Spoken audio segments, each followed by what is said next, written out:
Hello everyone, recently central information commission that is CIC की तरफ से नई रूलिंग पास की गई है अकॉर्डिंग टू विच बीसीसीआई, जो कि इंडिया के अंदर पूरा का पूरा क्रिकेट का ध्यान रखते हैं, तो that doesn't qualify as a public authority. तो जिसका ये मतलब हुआ कि अब हम under the RTI act of 2005 BCCI से किसी भी तरीके की इंफॉर्मेशन असेस नहीं कर सकते।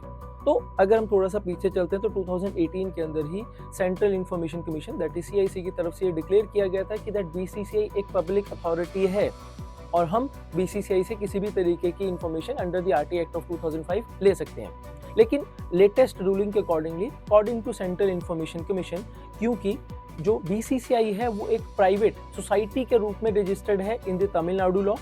सेकंड, बीसीसीआई की एडमिनिस्ट्रेशन और अपॉइंटमेंट के अंदर कहीं पर भी गवर्नमेंट का कंट्रोल नहीं है। तो गवर्नमेंट का कोई भी अगर कंट्रोल नहीं है तो इसी वजह से वो पब्लिक अथॉरिटी के क्राइटेरिया को क्वालिफाई नहीं कर पा रहे हैं और वो एक प्राइवेट एंटिटी के रूप में, प्राइवेट ऑर्गेनाइजेशन के रूप में काम कर रहे हैं। तो इसका क्लियरली ये मतलब हुआ कि हम अब आरटीआई एक्ट ऑफ 2005 के अंडर बीसीसीआई से किसी भी तरीके की इंफॉर्मेशन नहीं ले सकते, क्योंकि आरटीआई एक्ट 2005 जो है बच्चे, वो सेंट्रल गवर्नमेंट, स्टेट गवर्नमेंट्स और जो पब्लिक अथॉरिटीज होती हैं उनके ऊपर अप्लाई होता है, प्राइवेट ऑर्गेनाइजेशंस के ऊपर अप्लाई नहीं होता।